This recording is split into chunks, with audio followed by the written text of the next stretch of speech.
Undergrad ako. Pero may trabaho ako, surprisingly, sa tech. Yes, I know, fake IT girl arc activated. But, let me tell you about my dilemmas before. Panganay ako. So akala ko, ako dapat yung template. Ako dapat yung may diploma, may honors, may organized na adult routine. Pero hindi yung totoo. The truth is, I started working at 18. Reality struck. Nung 18 ako, nagtrabaho ako sa PPO industry.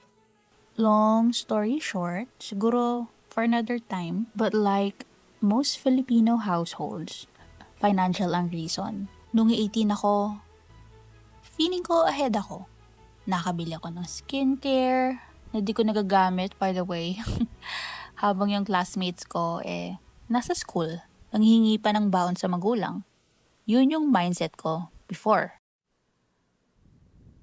Pero nung graduate na sila, ako still on mute, puyat pa rin, I started to feel like a failure. Dami ko iniisip. At mga tanong sa sarili ko. It was a very long and tiring battle to convince myself na I am doing okay. But I got there. Hindi perpekto, pero mas okay kaysa kahapon. Lived experience rin ang nagturo. Minsan, ang thesis ng buhay mo is written in overtime logs and unpaid mental breakdowns. Balik tayo na onte. Baka nagtataka ka paano ko nakakuha ng IT job from being an undergrad. And surprisingly or not surprisingly, it was my skill to converse in English. Unfortunately, kahit na gusto ko sabihin na sa school ako natuto mag-English, natutunan ko lahat ng alam ko sa English from mentoring and cartoons. In short, illegal cable.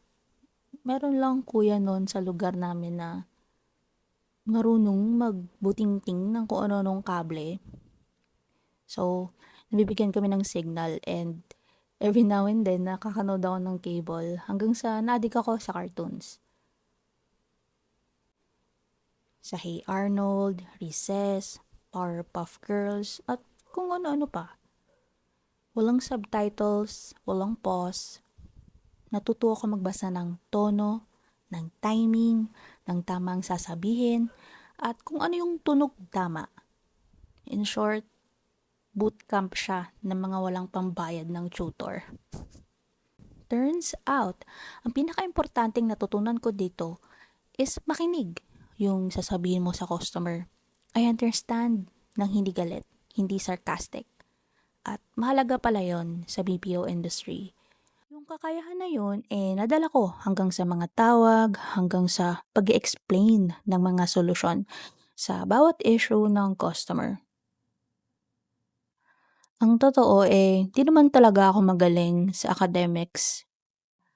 Naiintindihan ko ang tao at minsan sapat na yon to land a job from the BPO industry to the IT world. By the way, wag niyo pala akong ma-misinterpret sana. Kasi I'm not here to say na wag ka na mag-aral, manood ka na lang ng cartoons. Hindi. No. Hindi kita papipiliin kung diploma or diskarte. Kasi yes, education is important and it opens a lot of doors. Degrees still matter. Lalo sa bansa natin na sobrang hirap pasukin ng madaming trabaho. Ang daming requirements. Tandaan mo rin na hindi lahat ng matalino sa papel ay marunong sa totoong buhay. At hindi lahat ng walang diploma ay walang silbi. Kung kaya mo, get that degree. Kung di kaya ngayon, bawi ka sa ibang path or balik ka sa school after mo magtrabaho. Remember, life has detours, not dead ends. Importante ang academic smarts, pero sa totoong buhay, being street smart will save you just as much. Kung kaya mo both, why not, 'di ba? Kung nasa school ka ngayon, tapusin mo. Use that brain. Make this country better. Kasi, seriously, we need thinkers. At kung di mo talaga matapos, well, kaya natin ayusin yan. Kasi 'di ba, sabi ko nga, hindi lang naman one path ang buhay.